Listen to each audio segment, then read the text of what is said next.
Est-ce que tu savais que si tu es comme moi, un homme qui fait du sexe avec d'autres hommes, multipartenaires, la reco, c'est de te faire dépister tous les 3 mois. Un peu comme le dentiste, détartrage une fois par an, dépistage tous les 3 mois.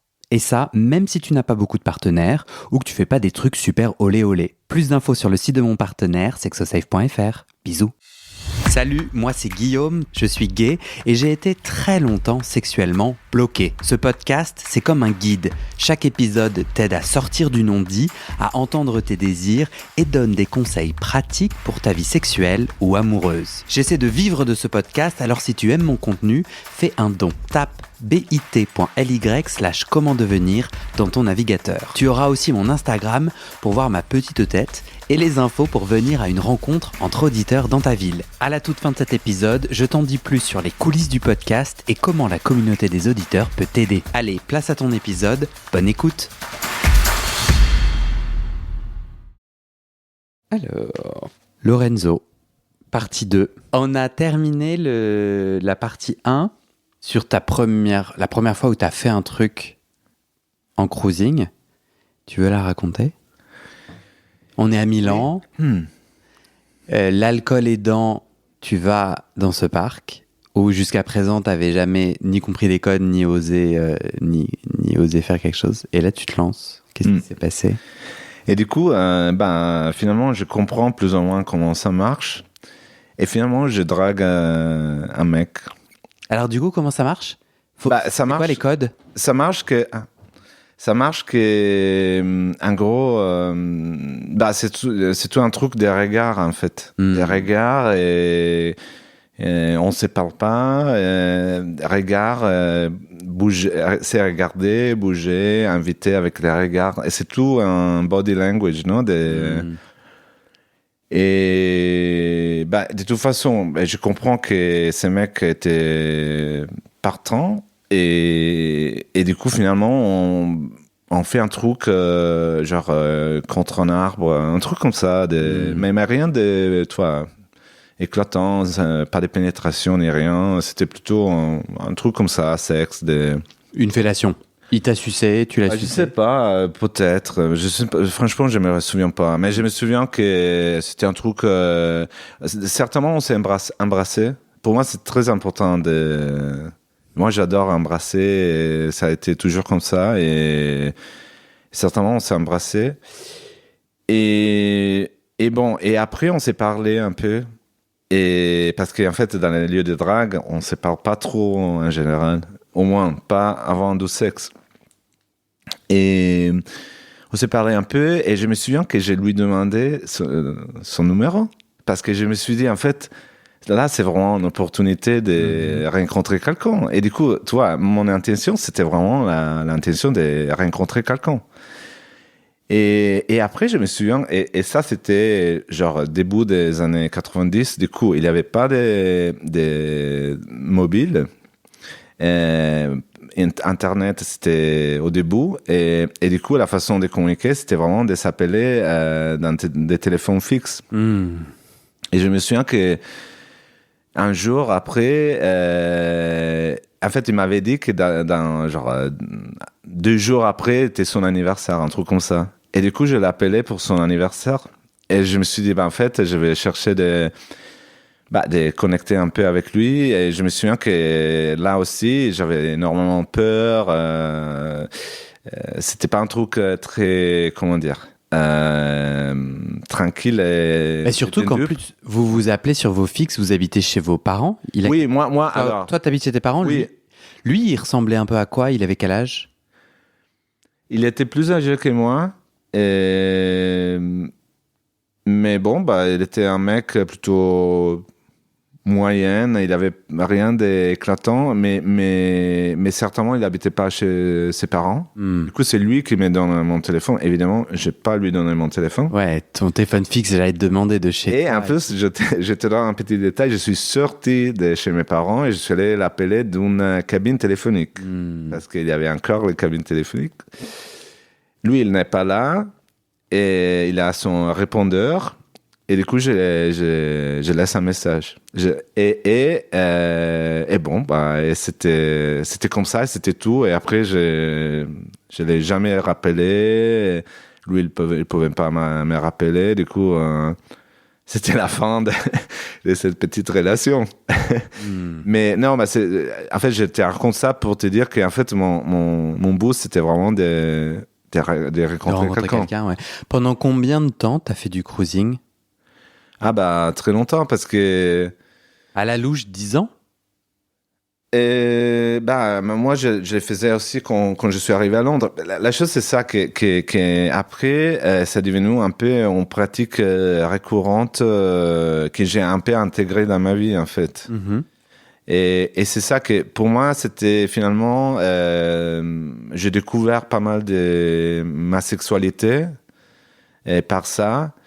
Et du coup, j'ai gardé un peu cette pratique d'aller faire de cruising quand j'ai...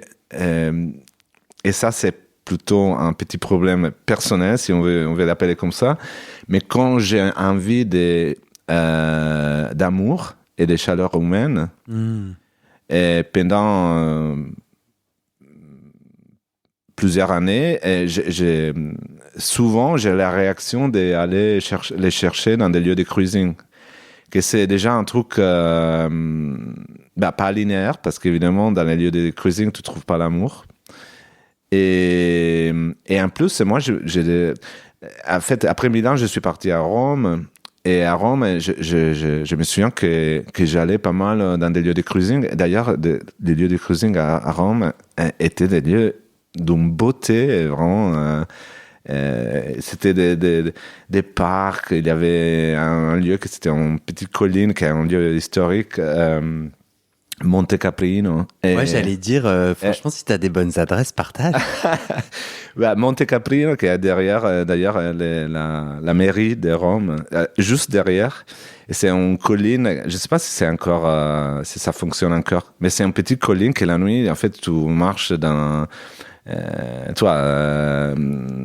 tu montes cette petite colline et à un moment donné, il y a des lieux de drague avec une vue sur la ville qui est sublime. Eh ben, j'irai à Rome, je penserai à toi. Du coup, ouais. Mais c'est vachement intéressant ce que tu dis parce que t'es pas le premier dans de nombreux témoignages, et je pense notamment à un témoignage de quelqu'un au Maroc ou en Algérie, dans les deux cas, et je me rappelle plus des titres des épisodes, mais en fait plein de gens dans les villes du monde, l'homme queer, c'est jamais des personnes non binaires, femmes. Il y a des travailleuses du sexe, mais en fait il y a vraiment un truc entre le cruising et le sexe entre hommes,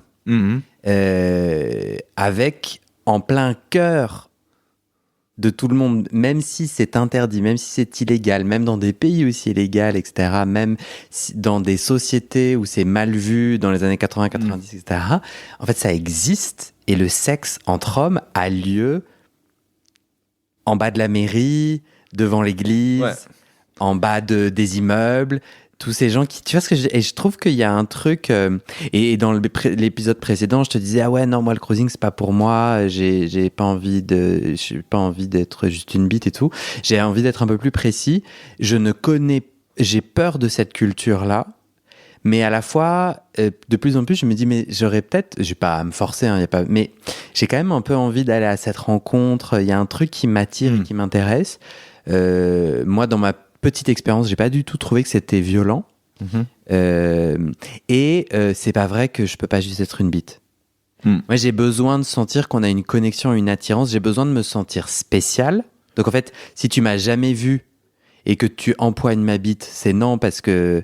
Mais en revanche, si tu m'as signifié que je t'intéressais, le fait qu'il y ait un rapport sexuel fugace, voilà. J'avais juste envie d'être authentique et un peu plus... Bon, mais passons. Donc, tu vois, le cruising n'est pas tout à fait... pas pour moi. Toi, quand tu dis « je cherchais l'amour et la chaleur corporelle dans le cruising », est-ce que parfois tu l'as trouvé, cette chaleur ? Est-ce que tu y revenais parce que ça fonctionnait un peu ? Alors, parfois, il y avait des traces d'amour, des sperme. Oui, aussi, mais des chaleurs humaines. Il y avait des traces. Et moi, je me souviens que souvent, moi, j'aimais bien, après, rester avec la personne, à discuter, etc. J'avais besoin vraiment d'un contact humain. Et, et j'aimais bien aussi, si possible, rigoler un peu avec la personne, même pendant les sexes, etc. Et du coup, il y avait des traces. Mais moi, je dirais pas que... En fait, c'est bizarre parce que tu me racontes ton expérience et tu me dis, ah, c'est pas du tout pour moi. Et moi, quand tu dis ça, je dis, ah oui, moi aussi, je suis comme ça. Et en fait... C'est pas non plus pour toi. C'est pas non plus pour moi. Mais moi, j'ai commencé à le faire parce que j'ai cherché une autre chose. Et après, j'ai continué à le faire parce que j'ai cherché une autre chose. Et ça est devenu un peu comment dire, une réaction, quelque chose d'automatique de quand j'avais besoin d'amour. Et là, je te l'ai dit maintenant avec le recul. Mais évidemment, je n'étais pas si conscient. Et... C'est actif pour moi aujourd'hui dans ma vie. Hein. Parfois, je me balade sur Grindr parce que je me sens seul. Ah bah oui, moi aussi. Aujourd'hui, tu vois. Ouais. Et c'est horrible parce qu'en fait, finalement, mon expérience de ça, c'est plutôt horrible parce qu'en fait, finalement, les cruising et Grindr même, ils sont vraiment la plupart des temps l'opposé de chaleur humaine. Je l'appelle chaleur humaine et pas amour parce que, ok, pour être un peu plus générique, mais et du coup, on va avec... je peux parler pour moi, je peux pas parler pour tout le monde, mais je vais avec des intentions d'intimité et de trouver une connexion. Du coup, il y a un côté à moi qui est vulnérable dans ces moments, de chercher l'amour, etc. Et je me trouve... en face à des réactions des personnes, un type de culture, un langage qui est hyper violent souvent. Et hyper violent et hyper objectifiant. Et du coup, je cherche les sujets et je suis traité comme un objet, en fait. Et... Tu peux me donner des exemples de cette violence dans cette culture de cruising que tu as côtoyée pendant dizaines d'années? Alors, moi, j'ai des souvenirs très, très clairs que, par exemple, quand j'étais à Rome, il y avait des épisodes dans lesquels, en fait, j'allais faire les cruising et mon corps tremblait. Du coup, j'ai claqué les dents, mais vraiment, j'avais une réaction physique hyper forte mon corps qui disait non. C'est pas ça, non. Et avant ou après? Hein? Pardon? Avant ou après? Avant. En y allant. Ouais, en y allant. Et du coup, et moi que je m'ai forcé, souvent,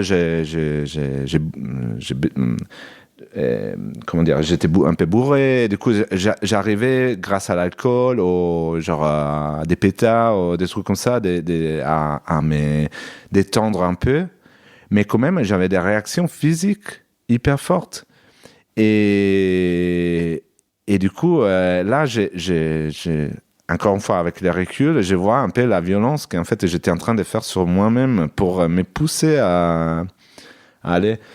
Et après, oui, à niveau des épisodes, les cruising par définition est objectifiant. Parfois, je me souviens une fois à Rome que c'était vraiment un truc un peu glauque. Un mec plus âgé que moi qui vient et me fait tout un discours et me dit en fait moi s'il te plaît moi j'aime bien sucer la bite etc. C'est juste que je veux te sucer et moi j'étais vraiment pas attiré par ces mecs que ça mais vraiment rien hein. Et j'ai dit ok et je me baisse les pantalons et je me laisse sucer la bite. Tu vois, c'était un truc en fait c'était moi aussi que j'étais en train de faire violence à moi-même. J'étais vraiment pas pas conscient de ça et ça a pris du temps à arriver à comprendre qu'est-ce que ça veut dire, toi, se respecter.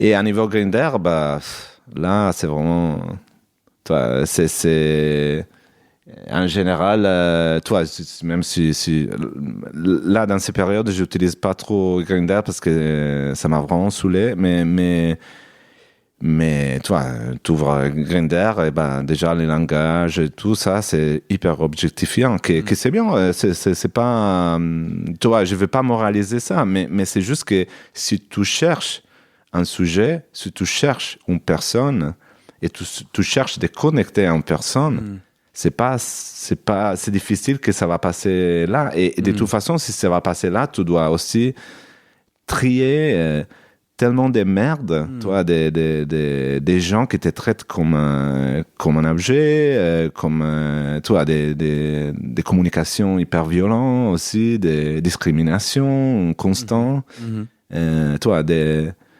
listes de courses. Moi, je veux ça, ça, ça, ça. Et pas ça, pas ça, pas ça. Et toi, des langages hyper violents, en fait. Toi? J'étais sur Tinder ce matin et il y a un mec qui m'a mis dans son profil non aux malades mentaux. Et du coup, j'étais là, mais c'est trop bizarre, quoi. Enfin, il y a... Enfin, bah, bon, mais... Oui. Mais non, mais en fait, genre, je trouve ça tellement pernicieux, vicieux. Hein. Donc, il se présentait, il disait tout un tas de trucs, que lui, il était sérieux, machin et tout. Ah, pardon. Non aux cas sociaux et aux malades mentaux. Et j'étais juste là... Ouais. J'étais là, mais en fait... Tu crois vraiment... Enfin, pourquoi cette violence? Tu crois que si moi, je suis un cas social, est-ce que je le sais? Bah oui, exactement. Et si je le sais, je vais dire j'allais le contacter, mais comme je suis un cas social, je vais pas le faire. C'est complètement débile. Enfin, c'est gratuit. Pourquoi on fait ça? Ça sert à quoi? Parce qu'en plus, ça ne t'aide même pas à trouver une personne qui te correspond. Puisque c'est pas possible intelligent. Et pour moi, c'est aussi synonyme. J'imagine que, évidemment, là, je projette, mais j'imagine que derrière ça, il y a énormément de frustration, en fait. Du coup, ce mec aussi, il est frustré. Il est constamment frustré. Et malgré ça, il est sur Grindr tout le temps, probablement. Du coup, toi... On l'est, ouais. Et je pense qu'il y a... je vais enregistrer... je sais pas... Non, je pense que tu seras publié avant mon enregistrement. Et j'espère que l'enregistrement va fonctionner. Avec un psy qui va parler de stress minoritaire, qui est quelque chose qui en fait est de plus en plus recherché, prouvé, et qui est comment nous impacte le stress, la violence qu'est d'être queer, et comment est-ce que nos cerveaux la négocient, la digèrent et tentent de la survivre. Et c'est pas rare, de réagir avec des addictions, c'est-à-dire que et t'en as pas mal parlé, et tu parles beaucoup de l'usage des substances. Moi, j'ai beaucoup parlé de l'hyperperformance et je travaille tellement que du coup, je surdopamine mon cerveau et dans une action constante pour gagner de la valeur. Enfin, en gros, j'essaye Et l'agressivité. T'attaques et t'insultes plus vite que l'autre. Comme une façon de survivre. J'ai aussi envie d'amener une complexité qui existe en moi, car hier, sur ce canapé que tu peux observer, d'un vert sapin magnifique, même s'il se décolore, j'ai baisé un mec que j'ai rencontré sur une plateforme, enfin une rencontre, et avec qui c'était génial, avec qui il y a eu un lien, on a pris un café avant, il m'a lu de la poésie à ma demande, sa poésie. Bon, je sais pas, peut-être que... Bon, pardon, non, je vais pas dire que... Ce que je veux dire, c'est que dans ce marasme, lorsque je vais bien, et parce que aussi je suis un homme blanc, beaucoup moins discriminé, et puis je mets des photos où j'ai pas l'air efféminé. Bon, voilà, mais donc c'est un marasme, mais c'est quand même un système très particulier. Mais quand je vais bien, j'arrive à sortir mon épingle du jeu et en fait à bien rencontrer des personnes qui ont envie d'un lien, avec qui il peut y avoir un rapport sexuel qui fait du sens pour moi. Et en fait, c'est aussi des espaces de survie. Je crois que c'est important pour moi, et je suis pas en train de nier ton expérience, et je parle de la mienne. Pour moi, c'est les endroits de cruising ou les endroits de rencontres en ligne, c'est des endroits de survie pour moi. J'ai aussi envie d'honorer cette place qu'ils ont jouée pour moi, tu vois. Pour toi, c'est que négatif? Non. En fait, j'allais dire, pour moi aussi, alors le cruising, ok, c'est cruising et ça n'a jamais abouti à d'autres choses. Et d'ailleurs, je ne le fais plus, en gros. Mais non, aujourd'hui, ça ne me correspond pas du tout et je ne le fais pas. Au moins que, oui, je fréquente des saunas gays, ça oui, ça on peut l'appeler cruising aussi. Du coup, je le fais encore. Ok, je me corrige. mais en gros, à niveau des plateformes, des sites ou des applications, moi, dans ma vie, j'ai rencontré plein de gens intéressants, des amants formidables et des copains. Des amis? Non, copains. Des gens, des amoureux, des gens avec qui, après, je suis... tu vois, j'ai eu des relations importantes dans ma vie, en fait. C'est parce que, finalement, oui, c'est vrai que c'est un outil pour rencontrer. Du coup... un de mes amis super proches et mon amoureux, je les ai rencontrés via Grindr. Bien sûr, pourquoi l'ai-je pas dit? Bah oui. Ouais. Non, du coup, je vois. Je pense que c'est un mélange des choses. Et ça rend plus difficile, je pense, l'idée en fait, de les abandonner. De dire, en fait, le fait qu'il y a l'espoir de rencontrer quelqu'un de chouette, ouais. C'est en fait finalement les moteurs pour naviguer plein de merdes, quoi. Ouais. C'est pour ça que on a lancé avec des auditeurs des rencontres entre auditeurs. Faut aller sur le site du podcast et tout, et c'est génial. C'est génial parce que c'est des auditeurs, donc il y a un préjugé que c'est quand même des gens qui s'intéressent aux questions d'intime, de soins, de respect et tout. Après, il y a des cons partout.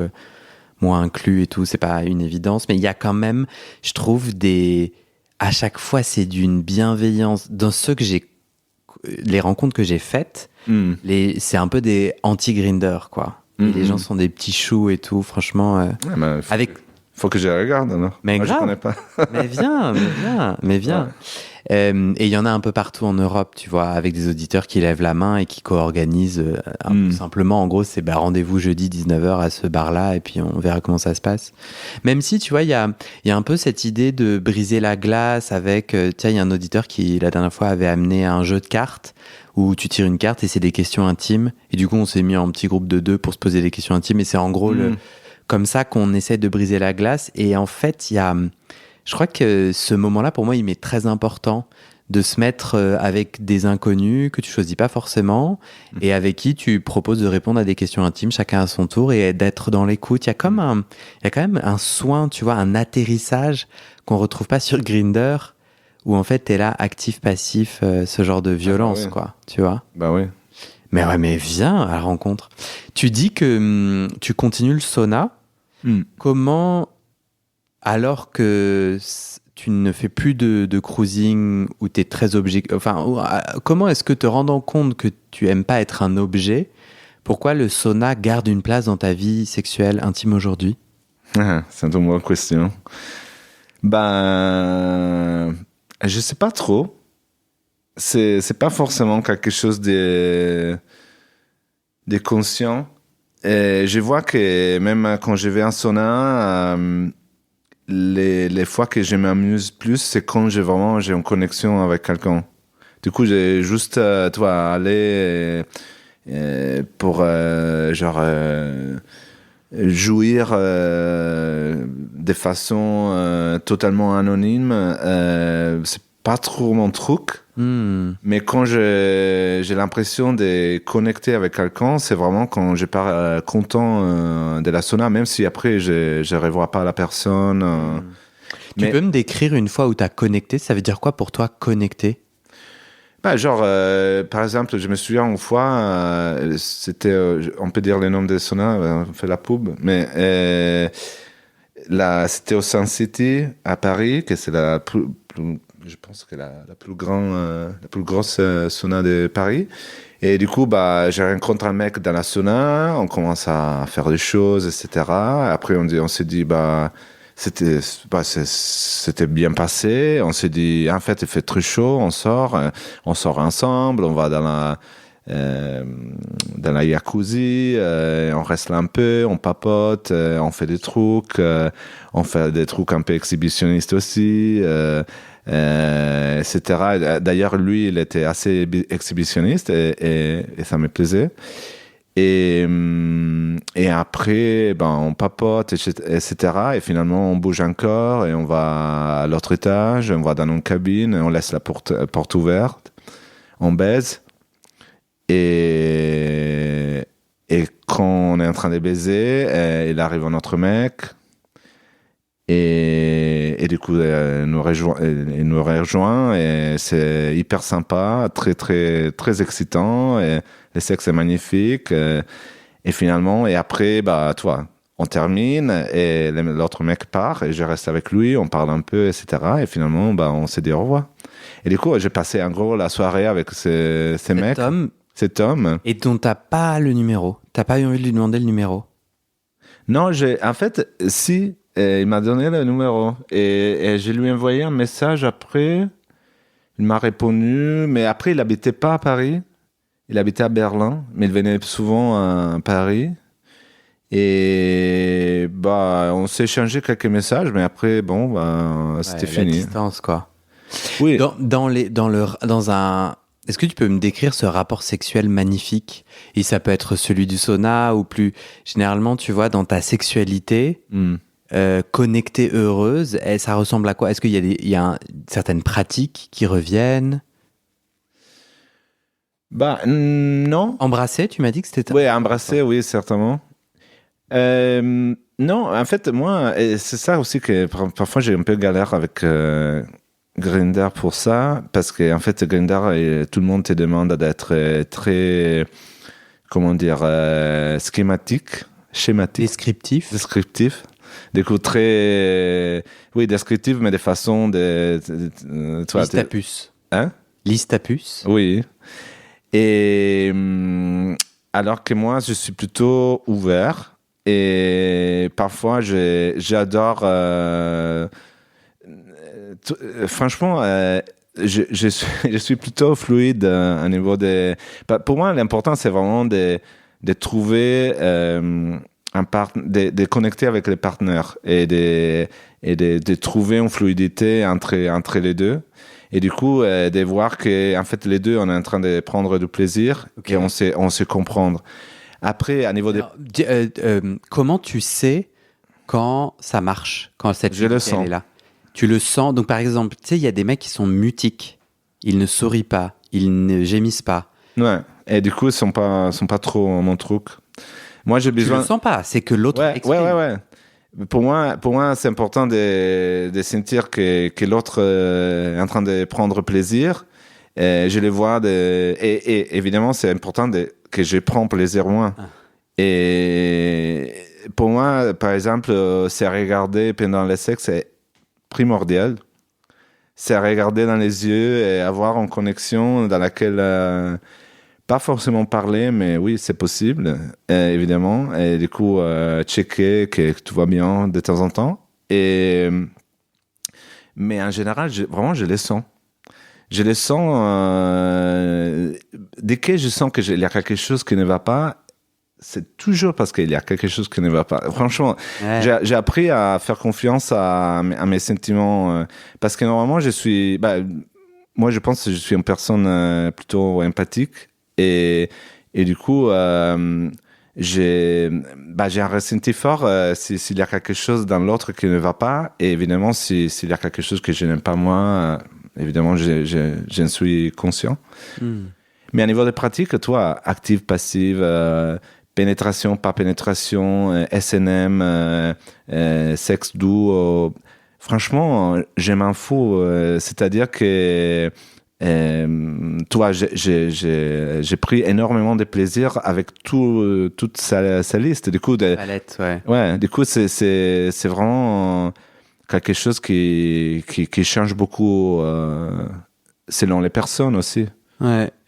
J'ai l'impression que je me cache, moi, un peu j'ai l'impression que je me cache un peu derrière ces listes à puces. J'ai l'impression que si jamais je scripte mon rapport sexuel, c'est un peu une réaction à mon ancienne et à ma présente difficulté à m'accepter totalement sexuellement avec un homme, tu vois. Mhm. Et que le moment où je scripte, c'est comme si ça me rassurait, le moment où tout est ouvert, où je suis profondément connecté l'un à l'autre, sans script, alors on va avoir envie d'être fluide et de se faire du kiff, et alors qui pénètre qui, ça adviendra. Ça m'angoisse. Ah ouais? Alors, j'exagère un chouïa, mais pas loin, tu vois. Et j'ai un peu cette intuition-là. J'ai toujours eu cette intuition-là depuis mes 200 épisodes de podcast, mes recherches, l'écoute des gens et tout. J'ai toujours l'impression, moi je crois vraiment que actif-passif, ça n'existe pas. Ah oui, je suis d'accord. Les cases, non, il y a peut-être des goûts, tu vois. Ah ben là, en ce moment, j'ai pas mal envie de me faire pénétrer pour je ne sais quelle raison, machin. Mais il y a pas de problème pour qu'il y ait des goûts. Mais moi j'ai l'impression que c'est une drôle de façon de se catégoriser et que ça cache quelque chose. Hmm. Bah déjà, moi je trouve que mon ressenti, c'est que déjà que ça vient d'une culture très hétéronormée. Bien sûr. Et en femme, pénétrer, être pénétré. Et en plus, en fait, il y a quelqu'un récemment qui m'a parlé, je me souviens plus les mots, mais il proposait en fait de changer actif-passif avec d'autres mots et que je me souviens plus, mais pénétrant Et pénétrer. Ouais, bah c'était pas ces mots-là, c'était légèrement différent, mais le concept c'est ça, en fait de s'éloigner un peu aussi de cette idée que, tu vois, actif, ça a l'air, bah tu es actif, tu es fort, tu es, hein, et passif c'est un peu quand même négatif, alors que finalement quelqu'un qui est pénétré peut être très actif. Bien sûr, ouais. Du coup, mais ça fait partie de l'objectif. D'être objet comme un peu une fuite, une déconnexion de son soi profond. C'est ça que je ressens moi dans mon expérience de vie, tu vois. C'est que du coup, je deviens un peu un objet, je me rassure, je suis l'actif, tu cherches un actif, je me rassure, je suis un peu l'objet de ton désir sans avoir à te regarder dans les yeux en disant mais est-ce que tu me désires oui, c'est vraiment? C'est genre, tu veux une bite de cette taille-là avec des poils et machin, je corresponds. Et ça m'apaise et ça aide mon cerveau à accepter d'être vulnérable, ou en tout cas à accepter un rapport sexuel dans lequel je pourrais ne même pas être vulnérable. Parce que tout le jeu de la séduction est déjà fait. Je corresponds à tes critères. Ah d'accord, ok, je comprends. Ça rassure, tu vois.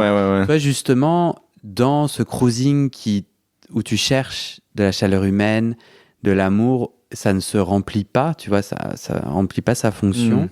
Et tu t'en éloignes petit à petit. Il y a un déclic qui te fait... arrêter le cruising ou pas? Il y a des évolutions dans ma vie, quoi. C'est-à-dire que petit à petit, toi, c'est un peu comme quand je t'ai décrit là, que je suis arrivé à faire du cruising parce que j'ai recherché de la chaleur humaine et de l'amour. En fait, la démarche de chercher de chaleur humaine et de l'amour, ça n'a jamais arrêté. Sauf que quand j'ai vu que, en fait, je peux pas, je le trouvais pas là, et ça m'a un peu perdu d'intérêt, quoi. Et même si j'ai encore des réactions parfois, comme je dis, d'aller en sauna, etc. Et du coup, après, dans l'évolution, on peut dire que dans ma vie, après, on était à Rome, les cruising, etc. Après, j'ai eu mon premier copain. Du coup, j'ai commencé à avoir des relations. Et après, je suis parti à Londres, où j'ai vécu 13 ans. Et à Londres, j'ai fait un peu naviguer, comment dire, des bars, boîtes à nuit, des choses assez classiques. dans lesquels, toi, j'ai rencontré des copains, là, j'ai eu ma vie, parfois, j'ai eu plein de, toi, des trucs nuls aussi, mais quand même, j'ai rencontré des gens, toi, hein, j'ai roulé des pelles avec des inconnus en dansant dans des boîtes de nuit, un peu bourré, toi, comme quelque chose que c'était un peu, toi, en phase de ma vie que c'était rigolote. J'ai jamais vu, hein. C'était mignon aussi. Ouais, tu passais de l'interdit du cruising, ou en tout cas du silence du cruising, avec une vue sur les bars, comme un truc t'as dit dans le dernier épisode bizarre, à en fait dans des bars gays. Les bars sont évolués parce que alors les bars dont j'ai parlé à Milan, c'était un bar vraiment, c'était genre les bars début années 90. C'était un truc un peu glauque à côté de la gare du train. C'était un truc. Ouais, Londres, là, c'était mieux. Londres, c'était toi sortir en boîte, aller danser avec tes amis. Et alors, tu l'as rencontré, l'amour? Oui, bien sûr. Ah ouais? Plusieurs fois? Hein? Plusieurs fois? Oui, plusieurs fois. Ah. Mais pas que comme ça. Aussi, après, il y avait les sites de rencontres. Et, en fait, d'abord, il y avait les sites de rencontres. Et après, on a commencé à voir les applications. Et du coup, grâce à ça aussi, j'ai rencontré pas mal de gens. J'ai rencontré des copains. Oui. J'ai rencontré l'amour. J'ai eu une relation. Et du coup, j'ai commencé un peu à vivre ma vie amoureuse, pas que sexuelle. Du coup, c'était hyper chouette. Après, j'ai commencé à découvrir aussi d'avoir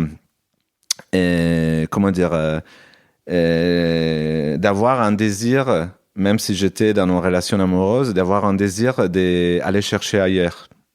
Et ça m'a pas mal, en fait, je me souviens en relation en particulier, commencé dans une boîte de nuit. J'étais avec mon meilleur ami là à Londres et on est sortis ensemble et on a rencontré deux meilleurs amis et on a commencé une relation en parallèle avec ces deux mecs et c'était hyper mignon. Ils étaient des personnes formidables, vraiment. Et à un moment donné de la relation, moi, j'ai commencé on a parlé d'ouvrir la couple, etc. Et moi, j'ai commencé, et après, j'ai fait une bêtise énorme qui m'a coûté la relation, finalement. C'est-à-dire qu'on avait ouvert la couple et on est sorti en boîte une soirée. Moi, j'étais bourré et il y avait dans les groupes d'amis un ami à lui que j'ai kiffé. Et du coup, j'ai fait des avances, à lui, alors que c'était un truc hyper maladroit. Après sortie, on a parlé toute la nuit. Et moi, j'ai dit, moi, j'ai des désirs, d'aller ailleurs, etc. Et dans cette époque-là, j'avais aucune idée du polyamour, par exemple, que c'était une possibilité. Attends, tu m'as perdu parce que là, avec cet amoureux-là, vous êtes en couple ouvert, donc tu as le droit de... Oui, mais on venait d'ouvrir la couple. Ouais. Mais là, en gros, moi, j'avais un peu dragué, de façon maladroite d'ailleurs, cet ami, alors que mon copain était là. Et vous aviez dit la règle que on ouvre le couple, non, mais... Oui, on n'avait pas donné vraiment de règles précises. Mais après, comme on était sortis ensemble et moi, je m'intéressais à un autre, okay. C'était un peu quand même pas très, comment dire, pas très délicat. Je l'ai vécu la semaine dernière, je comprends tout à fait. Et ça a coûté le couple quand même. Oui, parce qu'après, on a commencé à parler et moi, j'ai un peu traduit mon désir d'aller chercher ailleurs comme, en fait, je suis pas vraiment, je suis pas assez impliqué dans la relation et on s'est séparés. On a décidé de se séparer. Et je lui dis, en fait, je suis pas sûr d'être amoureux de toi et des trucs comme ça. Et toi, parce que, en fait, finalement, pour moi, j'avais aussi cette idée de l'amour qui était un amour monogame, hétéronormé, que c'était vraiment là, bah, toi, tu es avec ton copain, tu l'aimes, tu brûles d'amour toute ta vie, et si tu arrêtes de brûler, bah, alors ça veut dire que ça marche pas. Et du coup, c'était un peu naïf et tout ça. Et en plus, j'avais pas vraiment les moyens culturels que j'ai aujourd'hui de pouvoir gérer une situation comme ça, parce que je connaissais pas le polyamour, je connaissais pas tu vois, les implications les nuances aussi de l'amour même, et des relations, des sentiments que tu peux avoir pour quelqu'un ou pour des autres. Et du coup, bah, là, on était arrivé à la conclusion. Parfois, moi, j'ai réponse à ces relations, et je pense, bah, si ça m'avait arrivé dans un moment dans lequel j'étais un peu plus, comment dire, développé à niveau culturel, je pense que peut-être on aurait continué à être ensemble. Et après, justement, dans mes années de Londres, j'ai connu les polyamours. J'ai commencé avec un ami à moi.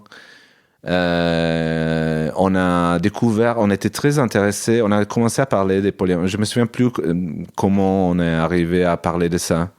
Je pense qu'il y avait certainement les livres, comment ça s'appelle en français, The Ethical Slut. La salope éthique. La salope éthique. Et qu'on a lu, et du coup, on a échangé sur ça, on était à fond, on était, mais il y a ça, mais c'est trop bien, ça m'est parlé énormément. Et je dis, en fait, ça, c'est vraiment, c'est la chose que j'ai cherchée finalement, et je vais explorer ça. Et il y avait un rencontre dans un pub tous les mois des polyamours, et là, je te parle vraiment c'était vraiment les débuts. En fait, on parlait pas dans la société comme on parle aujourd'hui du polyamour. Je te parle peut-être il y a 10 ans, en fait. C'est pas si loin que ça, hein. Les polyamours, vraiment, est devenu, au moins dans mon entourage, quelque chose de très, très courant maintenant, mais à l'époque, il y avait personne qui parlait de ça autour de moi, même dans les milieux gays.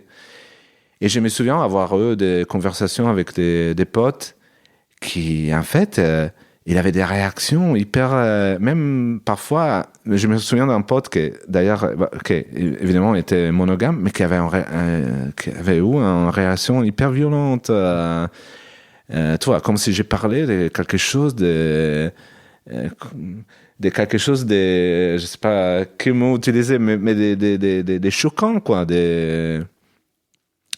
Et on a commencé à aller, je me souviens, on allait pas mal il y avait ces rencontres dans un pub à Londres, des gens polyamour.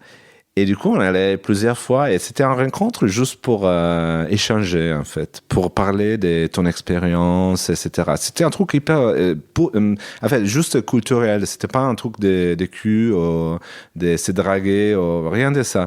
Et d'ailleurs, la majorité des gens, c'était des hétéros. Du coup, je pense qu'on a rencontré une fois un couple gay, mais sinon, c'était que des hétéros. Et c'était fascinant. Parce que tu entendais des histoires de vie fascinantes, des gens qui s'est réinventés, en fait. Et là, j'ai commencé vraiment à dire, OK, polyamour. Ça, c'est... Et du coup, quand j'ai rencontré quelqu'un, tu vois, la date Grindr classique, comme j'avais lu sur la salope éthique que...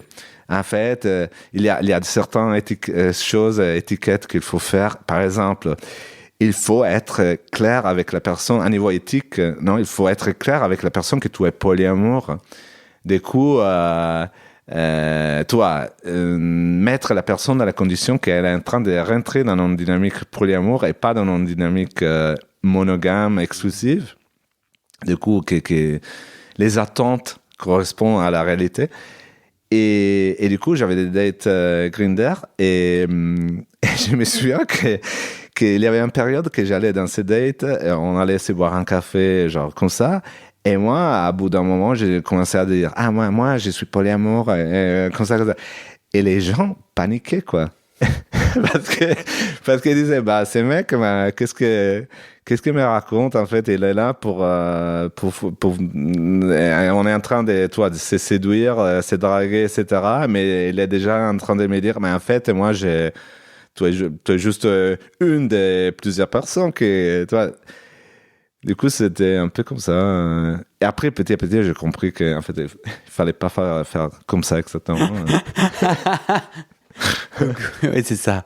La transparence radicale et pas fonctionne pas toujours, quoi. Oui, mais parce qu'il y avait aussi un côté de la personne. En fait, comme c'était pas un argument très courant, comme je dis. En fait, la personne, je pense qu'elle était aussi en train d'entendre, ah, mais regarde, là, je suis intéressé à toi, mais en même temps, bah, toi, ce soir, probablement, je baise avec un autre et demain avec un autre. Toi, c'était un peu ça. Un tas de projections. En fait, quand t'as pas la connaissance de ce qu'est le polyamour, de comment ça se passe, etc., tu t'imagines le pire, quoi. Ouais. Et en fait, je pense que tous les humains ont envie d'être aimés. Et donc, ce que l'humain entend, c'est tu es remplaçable, tu es sur un siège éjectable. Exactement. Et tu viens toucher, en tout cas, ma pire angoisse, quoi. Ouais, exactement. Et moi, tu vois, j'ai besoin d'être libre et d'être ouvert. Et je comprends complètement que l'amour, c'est pas un truc unique entre deux personnes. Enfin, moi, je crois que je peux être amoureux de plusieurs personnes. Et pour autant, je suis pas encore là. On va en parler dans la 3e partie de ton témoignage. Ouais, je me sens très, très menacé. Enfin, moi, si mon amoureux, là, il venait me voir en disant « Ah, écoute, j'ai rencontré quelqu'un et tout. Et qui me disent « Non, mais t'inquiète, j'ai envie d'être avec toi, t'es génial et tout. » Moi, je reste en PLS, quoi. Ouais, j'ai peur, j'ai mal. C'est très, très violent pour moi. Et je sens que c'est vraiment une partie de mon cerveau de survie qui prend le dessus. Parce que j'ai beau lui dire attends et tout, mon cerveau est là, non mais ta gueule, je suis en mode survie. Et là, genre, j'appuie sur toutes les alarmes. Ouais. Non, moi, je comprends Incendie inclus. Dans la 3e et dernière partie de ton témoignage, j'aimerais qu'on se parle des faits radicales, là où toi et moi, on s'est rencontrés, comme j'ai dit dans l'épisode 1. Oui. Dans ton cheminement, ça a joué un rôle. Dans ton cheminement, tu as lancé un podcast. C'est vrai. Très bonne idée. Ça me rappelle quelqu'un, je sais pas qui, mais un podcast qui s'appelle Ma vie de licorne. Ma vie de licorne. Ma vie de licorne, que les gens peuvent bien entendu aller immédiatement sauvegarder. Parce qu'il faut pas qu'ils interrompent. Ah ben si, puisque là, ils ont peut-être pas la fin de ton témoignage. Ça dépend s'ils écoutent tout de suite. En tout cas, si à la fin de ton témoignage, il faut d'abord aller t'écouter, mais d'aller s'abonner à ton podcast. T'interviews des gens, licorne dans le sens, ça existe pas, c'est magique. C'est des récits de vie de gens qui sortent des normes et qui font leur propre magie et que t'interviews. Bah, quelle coïncidence. Quelle coïncidence. Et donc on va parler de ça et de où est-ce que t'en es de tout ce cheminement autour notamment du polyamour et comment tu le vis plus aujourd'hui. Ça te va ? Avec grand plaisir. À très vite. Pipi ? Pipi, oui. Tu le souhaites ? Mais bien sûr.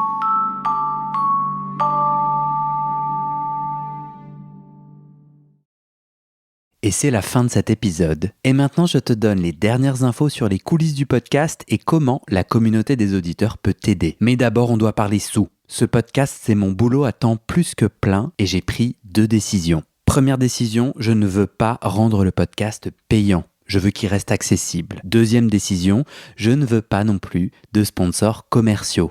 Vous vendre du lubrifiant ou des godes que j'utilise pas, non merci. Je limite mes sponsors à des assos ou aux services publics dont je porte déjà les messages de santé, mais bon, ça réduit beaucoup mes possibilités financières. Donc je dépends de vous, mes petits auditorices. Depuis 1 an, je cherche 400 auditeurs, auditrices qui peuvent me donner 5 € par mois pour que ça me fasse un gros SMIC, une sécurité financière minimum. Le pari est risqué, demander des sous pour un podcast gratuit dans une culture francophone qui n'a, il faut le dire, pas l'habitude de soutenir ses créateuristes de contenu, c'est pas facile. On est 180 sur les 400. Je galère à faire décoller tout ça, alors si tu aimes mon contenu et que peut-être même ça t'aide, rejoins les 400 maintenant. Direction le site du podcast, tu vas pouvoir donner via ma plateforme de dons ou en direct avec mon RIB par mois ou en une fois pour un soutien annuel. D'ailleurs sur 1 an, ça fait 60 €, en gros le prix d'une séance de psy d'1 heure. Tu n'as pas de sous, t'inquiète, je comprends,